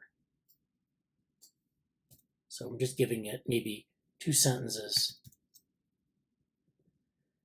And now GPT-3 is going to generate, okay, yeah. Oh, it gives a comment here. This sentence is confusing, beginning with the phenotype. What is the phenotype exactly? Is it the organism that interacts with the genotype, developmental physics, chemical environment? So it's actually giving me a prompt to ask for more information. And it's saying it's confusing, which is, of course, I cut it off and I only give it a little bit of information, so that makes sense. And then it just says the chemical environment in an ecologically complex world to produce behavior. The discussion of the phenotype has been dominated by reductionist perspectives that seek to reduce emergent phenomena. So this is, again, like just kind of like making, you know, it's just kind of predicting stuff that isn't necessarily relevant to what we want. So that's Lex. And then that's one, so that I can give people invites to that. I have 5 invites to give out. Maybe if you submit your video for the open house, you can get an invite. That would be great. I think that would be a good prompt for that. But anyways, it's fun. You know, I don't know. Yeah. Sorry, wrong one. You know, but it's, you know, sure. Yeah. That's a great incentive, and it's a pretty cool thing. So Yeah, I yeah. hope that works out. So yeah, I don't want to I'm not advocating or not advocating for it. I'm just showing you how it works. So that's Lex. And it brings up something else that I worked with. So this is Jane. This was from a couple years ago when I was working with the eLife group. And this is jane.biosemantics.org. And this doesn't use, well, I guess it uses AI. A little bit differently though. Jane is this tool where you can put in a title or abstract and you can get information about journals that you might want to submit to, or fellow authors, things to cite, things that, you know, are similar to your article, or articles that are similar to yours. So if we go to the Jane, I have some screenshots of Jane here. Jane will, you know, you give it a string and it gives you this set of journals where there's like a certain confidence interval here, and then the article influence. And so it just gives you a bunch of different journals that you might want to submit to. So for whatever text I put in here, I think it was the same abstract. It suggested frontiers in psychology, frontiers in human neuroscience, +1, artificial life, topics in CogSci, physical review letters, science. So it's picking out keywords and it's giving you suggestions for journals to submit to. So this is the text I searched. You put the text in the window, you hit find one of these 3 things, journals or authors or articles. This is, if I search for papers, I get the Bradenburg Vehicles paper. Of course, okay, well, we know that. Then there are like a bunch of other ones that are a lot of like embodiment and activism. There's one that's physics. But then, you know, there are other ones in here that are relevant, I guess. I mean, there's some relevant, some not. They kind of pop in and out. And then this is the text. So Let me try it again. I'll try it by hand. I can put in, well, let's put in half of the abstract just to see what happens. Because I showed you what happens with the full abstract. So let's try half of an abstract here. Let's put that in. And then I guess you can scramble it. Okay, find journals. And it's operating on the keyword. So now it's doing basically the same thing. IEEE transactions and image processing comes up. Journal of Chemical Information and Modeling, Biosystems. So it's just suggesting different domain-specific things. And then if I go to find authors, these are authors, and it just gives you, these are people who maybe work in an area close to you. And then find articles. These are the articles here. So it's a little bit different than the list I generated previously. There are a lot of embodied cognition, augmented cognition, meta-representational skills. So it's again drawing on those keywords and generating this information. So this is a very interesting set of tools, I think. I don't know who will have use for what, but it's and I don't know what the underlying engine is for Jane. I guess it's just a search engine that looks at different articles and journals and things like that. Okay. Do we have any comments or questions about that? All right. Yeah. So try those out if you want. Jane is open, and then Lex, you need an invitation. So, okay. Let me go back here. So we have a number of things that we've talked about in the last week. I have a lot of things kind of up in the queue here that we might want to talk about. I talk about adversarial AI in games. This was an interesting set of articles that we had. Actually, first of all, I want to know if maybe Morgan, if you were available now or if you're still driving. I don't know if you wanted to give an update. I just wanted to give you the opportunity.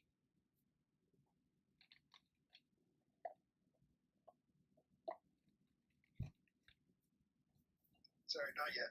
Okay. So yeah, why don't we go into the adversarial AI in games? So I think this came up in the Slack. I actually put this in the Slack. And then we had some discussion afterwards. So this is something that came out this week. It's on adversarial policies, and they're playing the game Go. And this paper, the title of this is a preprint. It's on the archive. I think it's being submitted to NeuroSim this year.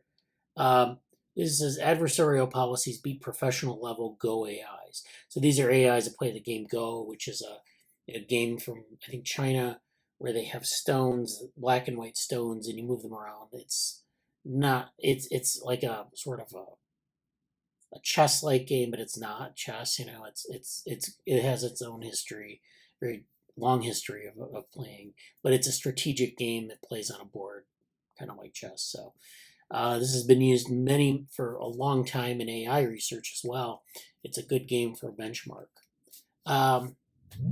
So this abstract reads, we attack the state-of-the-art Go playing AI system, Kata Go, which is a type of Go playing AI that exists by training an adversarial policy. So adversarial means that you're playing one thing against another. They're adversaries. They have different, I guess maybe they have the same goals, but they have different strategies to do that. That plays against a frozen Kata Go victim. So this is where this is a term, I guess, from Go. Our attack achieves over a 99% win rate against Kata Go without search. And over 50% win rate when Kata Go uses enough search to be near superhuman. So this is where the Kata Go agent has to operate without search and high levels of search. To the best of our knowledge, this is the first successful end-to-end attack against a Go AI playing at the level of a top human professional. So in Go and in chess, they've been able to create these agents that have been able to beat human players. And these AI agents, of course, because the nature of, you can build for a game like chess or Go, you can build strategies that are look ahead several steps. It's a very good benchmark for AI systems because it has that kind of structure where it's strategic, where you're playing a large number of potential moves, and you have to outwit your opponent. So that's why this is an important thing. And that like this, I think it's been 25 years since Deep Blue beat Garry Kasparov. One of the things that evolved in response to that in the chess community has been this idea of hybrid chess. So it's like where people will use an AI in conjunction with their own domain knowledge to come up with new strategies for playing chess. So it's a really interesting way to do that, to leverage AI along with the human expertise. And there are different ways you can implement this. You can have like an agent that plays certain aspects of the game, then the human will play other aspects of the game, and there are different ways you can do that, and it's really interesting. The same thing can be done with Go. What they're doing here is they have one of these AI agents playing the game, but they're playing against like adversarial strategies. So they're playing, I guess, a generic strategy versus like a number of different strategies. And so they're training an adversarial policy that plays against the AI agent. And so notably, the adversary does not win by learning to play Go better than Katago. So it's important to realize that. In fact, the adversary is easily beaten by the human amateurs that it plays against. So the adversary can be beaten pretty easily. The question is does it play a strategy that the AI agent can't understand or defend against? Instead, the adversary wins by tricking Katago into ending the game prematurely at a point that is favorable to the adversary. So this goes back to, I think, something we were talking about earlier with, I can't remember what the thing was, but this is an interesting way to do this. The adversary doesn't play necessarily by sort of the hard and fast rules. It's kind of like going outside the rules a little bit, or it's being very creative in its approach. And so it's able to win in that way. Our results demonstrate that even professional level AI systems may harbor surprising failure modes. So this is like exploiting a failure mode, basically, of the AI agent. And this is interesting in light of some of the things, I guess, some of the technology, limits to technology, like the ethical regulator. I mean, the ethical regulator could be defeated pretty easily if you went outside the rules in terms of ethics. Not that you'd want to beat an ethical regulator, but if you were an unscrupulous person, you could do that. And so this is our rules demonstrate that even surprising failure modes, and they have some example games here at goattack.alignmentfund.org. So this is based on reinforcement learning. You have the reinforcement policies that are adversarial, and that's what they're doing here. So reinforcement learning from self-play has achieved superhuman performance in a range of games, including Go, chess, and shogi, which is another strategy game, and Dota. Moreover, idealized versions of self-play provably converge to Nash equilibria, which is a game theoretic state. So although realistic versions of self-play may not always converge, the strong empirical performance of self-play seems to suggest this is rarely an issue in practice. So prior work has found that seemingly highly capable continuous control policies trained via self-play can be exploited by adversarial policies.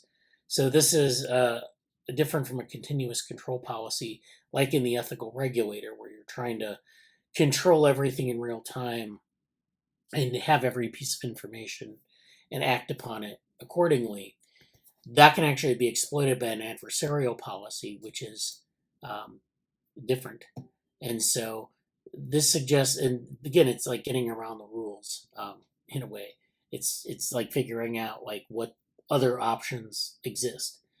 This suggests that self-play may not be as robust as previously thought. However, although the victim agents are state-of-the-art for continuous control, they're still well below human performance. This raises the question, are adversarial policies a vulnerability of self-play policies in general, or simply an artifact of insufficiently capable policies. So I don't know exactly how that plays out in maybe something like the ethical regulator, but it's an interesting question. So they use Go as a way to study this, and again, critically, our adversary does not win by learning a generally capable Go policy. Instead, the adversary has learned a simple strategy that stakes out a small corner territory that places some easily capturable stones, and stones are the pieces that you move around the board, in Catago's larger complementary territory. This strategy, illustrated and explained in Figure 1, loses against even amateur Go players, so the victim in this instance is less robust than human amateurs, despite having professional level capabilities. And this is a striking example of non-transitivity. So Figure 1 shows the adversary playing. The adversary is in black, the agent is in white. The adversary plays in white. They sort of get into the corner of the board, and I guess they terminate the game early. And this is a counterintuitive strategy. And so this is kind of a strategy that it has developed from some of this. And then Figure 2 is this where you have our adversarial policy can be beaten by a human amateur, and this is but can turn beat the professional level Catago AI. This non-transitivity shows the adversary is exploiting particular blind spots in Catago, not simply learning a highly capable policy. So this is where the human amateur beats the adversary beats the Catago victim, the Catago victim beats the human professional beats the human amateur, so it's non-transitive in that way. And so if the play were transitive, human players could not beat the adversary, but that's the case. So that's this whole idea of adversarial policies.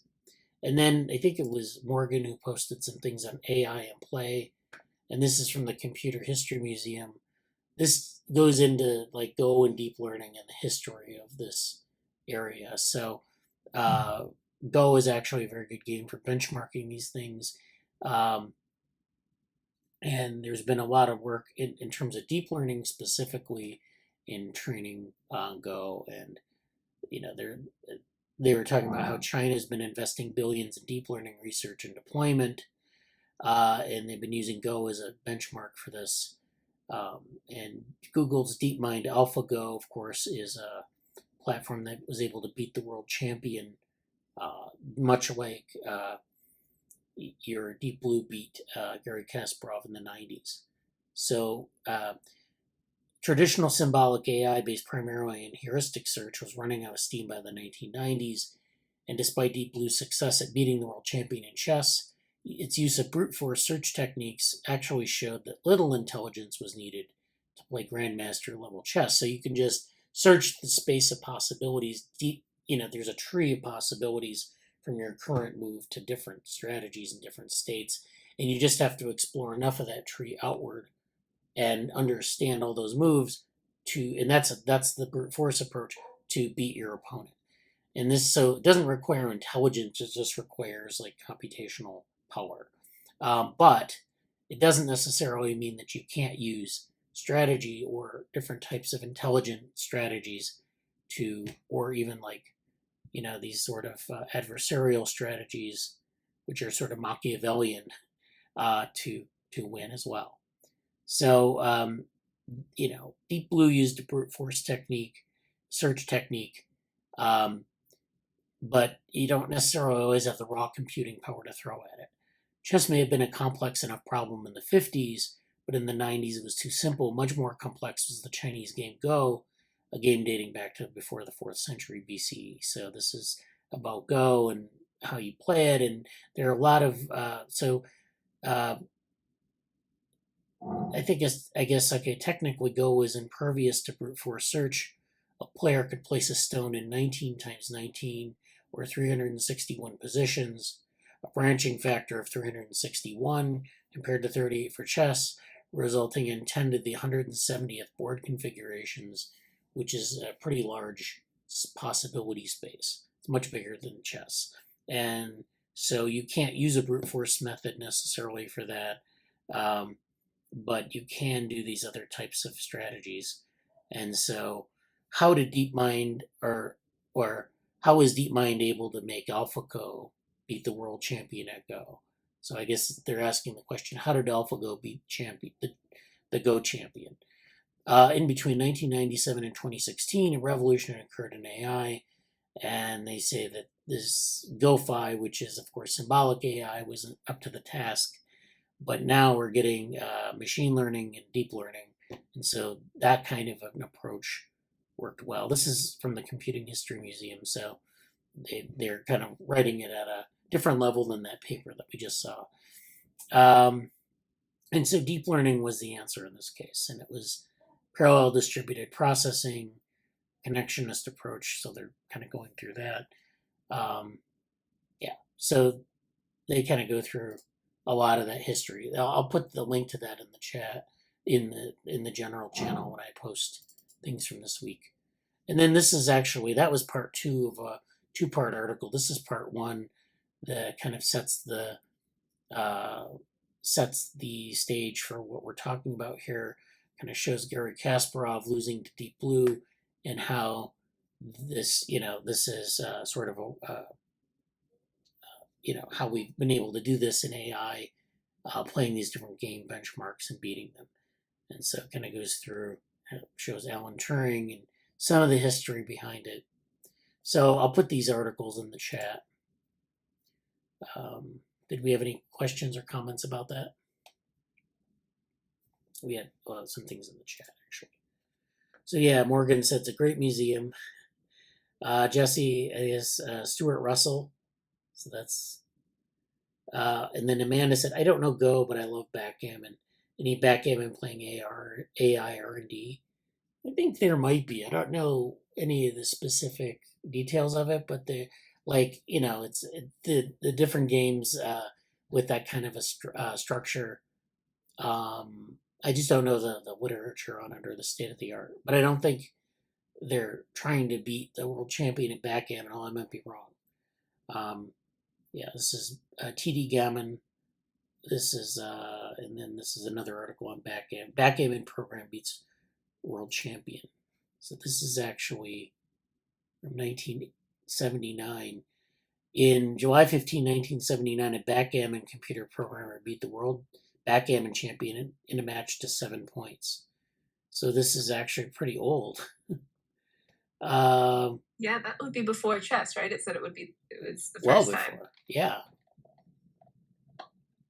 This is, yeah. So this is, I don't know what the computational complexity of backgammon is. I can't imagine they did it in the 70s. Okay. It was solved in 1994. What was?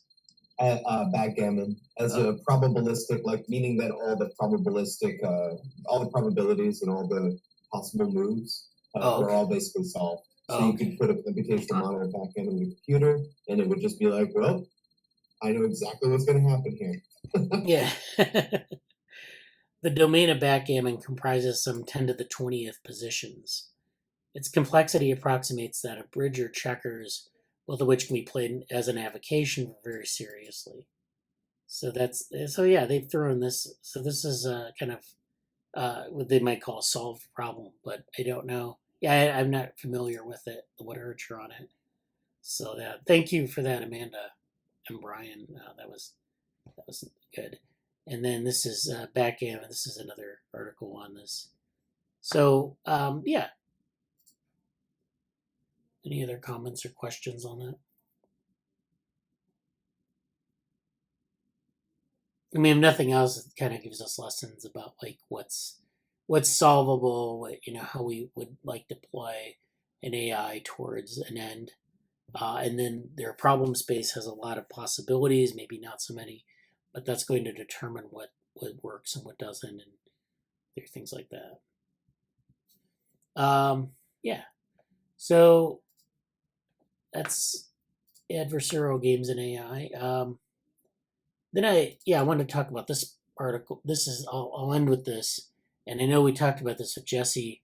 I said I'd move this to Saturday. I don't know if Jesse can do anything with this right now, but I'm going to do it. Sorry, I should have done this a little bit earlier because we had mentioned this, but that's okay. So this is this article that I posted in the Slack. The brain is a dynamical system. This originally appeared in Siam News, July 6, 2022. So this is from Siam News. The brain is a dynamical system. So this is just a primer on sort of this dynamical systems approach to the brain. They kind of go through how you might, model the brain using a dynamical system. So in the human brain, 10 to the 11th, neurons communicate mostly via electric impulses. Researchers often model the cerebral cortex as a coupled dynamical system, a large network with nodes that comprise smaller subsystems, representing the dynamics of individual neurons. So when you talk about a dynamical system, a lot of times people are looking at individual neurons, modeling the network of nodes. So each node is a neuron, and then the network is, joined together by these connections. And they say electric impulses, they could be, synapses as well, which are chemical, connections. There are electrical connections, which are gap junctions. If you know anything about connectomics, you know that the models of connectomics they could be cells or they could be brain regions where you have connections based on correlations. But you can construct these in different ways. The idea is that you have this network that you're trying to solve its behavior or its output. And so, you have this network, you're trying to figure out the output state, and you use a dynamical system to do it. Neuroscience, though, is much more than a network. Neuronal dynamics are driven by complicated biochemical processes on the molecular and intercellular levels. So what we do is we create these containers called neurons. I mean, they're real neurons, but our representation is a container that has all of these processes in it. And we just basically treat that container as something that generates a state. So there are all these processes within it, but those aren't as important as what the output is. So the output could be like an action potential. It could be like activation. I mean, there are different ways you can do this, but it's important to remember that we're not capturing all the complexity that lies underneath the neurons. So, if you have some sort of behavior the neuron does, it's the product of a lot of different things under the hood. And so sometimes those processes will be modified in different ways and generate a new state. And you may or may not be observing that state when you observe the network. So the neuron itself may have many more states than we actually observe when we're modeling this, or our model actually allows for it because we don't know about those other states. But the dynamical interactions of neurons play an integral role in brain function. And mathematics, particularly dynamical systems, can shed light on biologically meaningful models of these interactions. So in this demo, they focus on primate vision, which is, of course, we talked about vision last week with respect to activity dependence and activity independence, across vertebrates. So we talked about fish brains, we talked about mammalian brains. This is primate vision, so it's pretty familiar to us as humans. The macaque monkey's visual cortex is very similar to that of humans. The brain region is rich, so we have a lot of data we can do this sort of modeling with. And its close proximity to sensory inputs enables researchers to correlate cortical responses directly to visual stimuli. So you can look at a stimulus, like an image, a painting, or some picture, and you can extract simple patterns from that. And that's a good way to build a predictive model, is when you have an easy problem domain like that, where you don't, you can just predict like the features of the image. So when we talk about a dynamical model, we talk about something that looks like this. And it looks pretty intimidating maybe, but it really is just, some sort of differential, this isn't a differential equation. This is a dynamical equation that involves, integrating different sources and, doing this over time. So you have something like this, where you could have like a formal differential equation where you have, basically you're trying to measure things over time. So you might be integrating different integrating different things over time, over a certain time interval or some interval, and then you're doing this for multiple time steps. So you really are the focus here is on the dynamical aspects of the brain, not just like the complexity of the brain, but we want to know things in time. So we want to know, and this is the visual cortex. This is the area that they're looking at.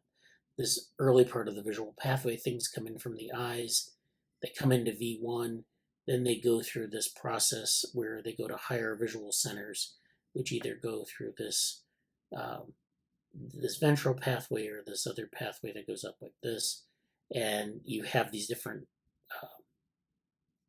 processing. Actually, the pathways are like this. This is the input. But in any case, they start at the sort of the lower. This is the lateral geniculate nucleus, and this kind of brings things into V1. So this is actually like the first stage in processing of the eye or of visual information. But to get there, your eye is sampling the environment continuously, and so you have things coming in at a rapid rate, many times per second, and you have that information changes. So that dynamic representation is important. So this is V1 is a much larger, more complicated network of excitatory and inhibitory neurons. So not only do neurons have action potentials, but they also have these excitatory and inhibitory connections. So sometimes when there's activation, there's actually an inhibition.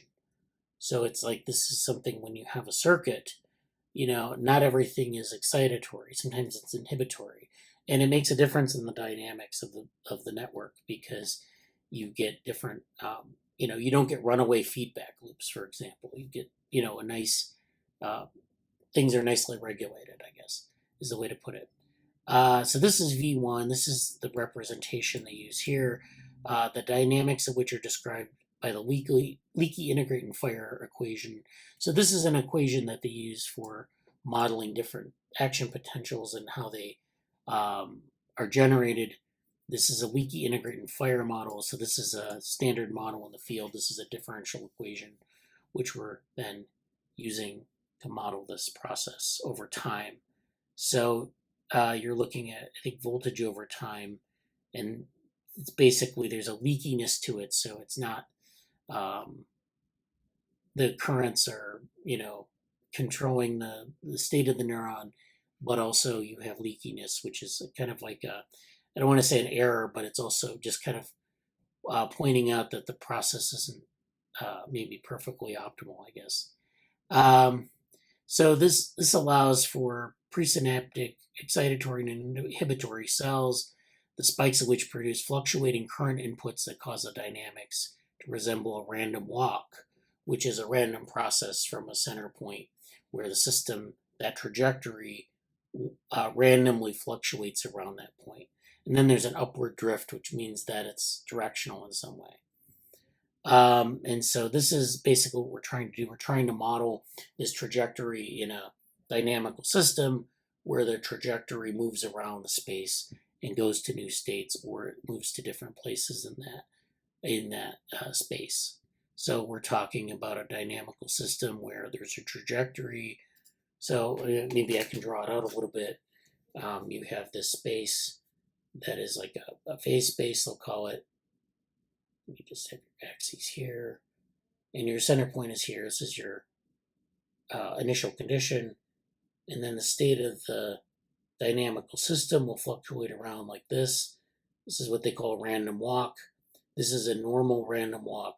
Sometimes you have random walks to that, and we talked, I think, a long time ago, we talked about levee walks where the trajectory goes off to a different point and explores that point and goes off. This one just kind of goes around this spot here. It's kind of a random walk around a center point. And then sometimes there's drift, or sometimes it's super, there's a sort of a super linearity to it. So it kind of goes off and makes these sojourns out away from the initial condition. So you get these patterns like this of the trajectory where they orbit around this initial condition, this equilibrium point, but they have different dynamics like this. So, and it's just a way that the system explores this dynamical system, the space of the dynamical system. And this leads to different types of states. And so you can see that this, you're basically your response to these stimuli here, these graded stimuli, have a certain pattern. So in time, so this is a strong V1 response, this is a weak V1 response. There's this sort of clustering in the strong response because it's responding to the pattern more strongly than a weak response, which is more kind of random firing. And so this can be mapped to this dynamical systems diagram where you might have drift in certain directions over others. So there's a preference when you have something that's kind of random, or this is maybe more regular than random, but there's no structure to it. Then you're going to have that sort of random walk. If you have something like this where you have clusters, it's going to be more. There's going to be more of a sort of a directionality to your dynamical trajectories. So, and they kind of go through a number of different ways you can apply this to this problem area. This is again just one part of the brain in one system, and it's sometimes you have to use that to show how the dynamical system works. So it's like just that one part of visual, the visual processing stream. We can actually look, and this is a very simple example. There, if we're thinking about like applying dynamical systems to more complex parts of cognition, it might be a little harder to figure out what to model and how the behavior should look. There's another article here. This is an article from, I think it's from, what journal is this? This is actually a philosophy compass. And the title is Dynamical Systems Theory in Cognitive Science and Neuroscience. This is Luis Favela, and this is like basically applying dynamical systems theory to cognitive science. So dynamical systems theory is a branch of mathematics that assesses abstract or physical systems that change over time. It has a quantitative part, which were the mathematical equations we talked about, and a related qualitative part, which is what I was showing you on the board, which is plotting the equations in a state space. So that left-hand side of the term in the equations is always sort of the output, and that changes over time. Each time point generates a new value to the left-hand side of the equation, and those are the values you're mapping onto this space. And, it's like you have to figure out what the numbers on the right side of the equation are that calibrate the left side of the equation, the output, and then what, how to map that to that system, to that, I guess it's a manifold of some type. So nonlinear dynamical systems theory applies the same tools in research involving phenomena such as chaos and hysteresis. We talked about hysteresis with respect to the dynamical movement, and when we talked about synergies, and it's just basically where your system changes. So your function changes. It isn't like, when it goes back and forth, it's not in the same position. It sort of changes and it doesn't recover. If you perturb the system, the response changes and doesn't recover. Chaos is just where you have a lot of sort of things that look like random behavior, but they're actually, there's a regime where there's chaos, where it's just highly variable, but it's not random. So it's like there's a whole field of chaos theory that people still do. That's beyond what we're going to talk about today. The dynamical hypothesis, which is specific to cognitive science, claims that cognition is and can be understood as dynamical systems. Common consequences for such an approach include rejecting understanding cognition as an information processing thing, that its nature is not information processing, including eschewing explanatory rules for computational representation. Contemporary applications of dynamical systems theory includes mouse tracking studies in cognitive science, which I think is like where you use your mouse to track things on a screen. So you generate this path on the screen, which is very amenable to that sort of trajectory-based analysis. So this is not neurons. This is looking at something bigger than that. It's looking at the output of behavior instead of what neurons are doing. and non-representational perspectives on motor control neuroscience. So this is where we're looking again at like the movement of limbs and the generation of signals that move limbs. So this is a little bit different than looking at the state of a network of neurons. Such work has philosophical implications concerning the boundaries of cognition, explanation, and representations. So DST offers powerful methodology and theories that raise many topics of philosophical significance. So I know Jesse wanted to talk about the paper that we had, the Chris Elias Smith paper.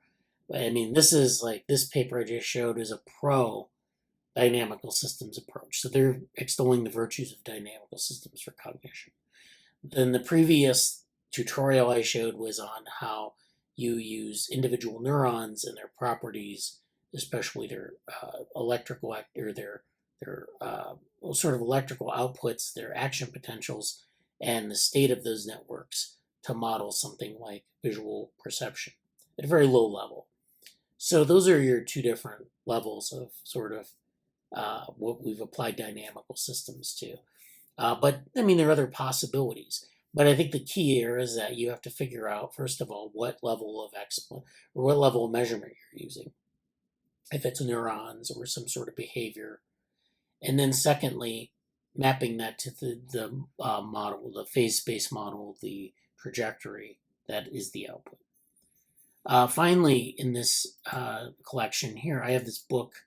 This is Dynamical Systems in Neuroscience. This is Eugene. It's Kevish, I think is how you say his name.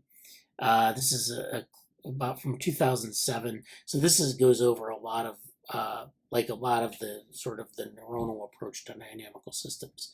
So if you're interested in that approach where you're looking at neurons as these bursting or excitable cells that burst and do other things, that generate dynamics basically, this goes over a lot of that. And it goes over it goes over the methodology, different types of electrophysiological modeling, some of the things that you expect out of dynamical systems, like a geometric analysis, stability points, equilibrium points, eigenvalues, attraction domains, bistability, and hysteresis. So there are a lot of jargon words in here.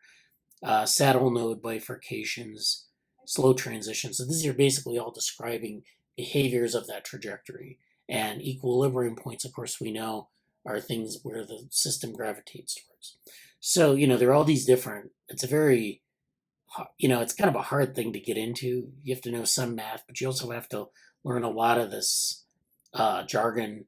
They have all sorts of bifurcations that they've classified, and there's just a lot of figuring out what these trajectories mean. What's the significance of a trajectory? We call it a qualitative method because you're just drawing the trajectories and you're trying to interpret them. But it's harder. There's a whole methodology to it. So if you're interested, you can look through that book. There are other books on dynamical systems also more generally that describe some of these mathematical tools that you can use to analyze these different dynamical systems, attractor basins, different types of chaos, different types of behaviors of the trajectory itself. Different types of a bifurcation point is where the trajectory splits off into two parts. So that's also something that you might be interested in if you're looking at states that diverge. There are all sorts of things here to explore.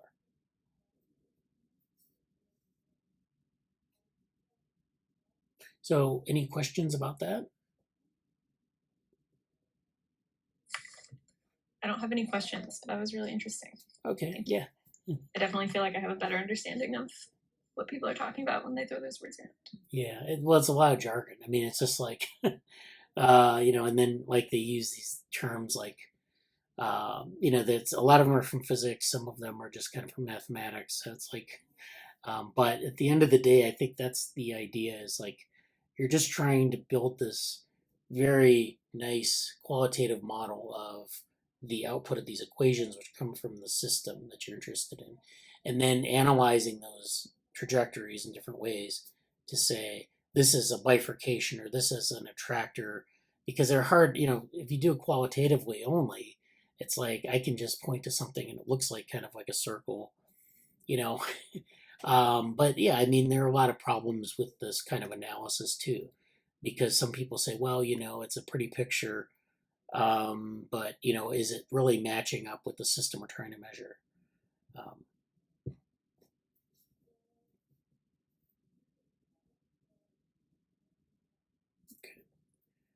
Okay. Any last words before we go end for the week?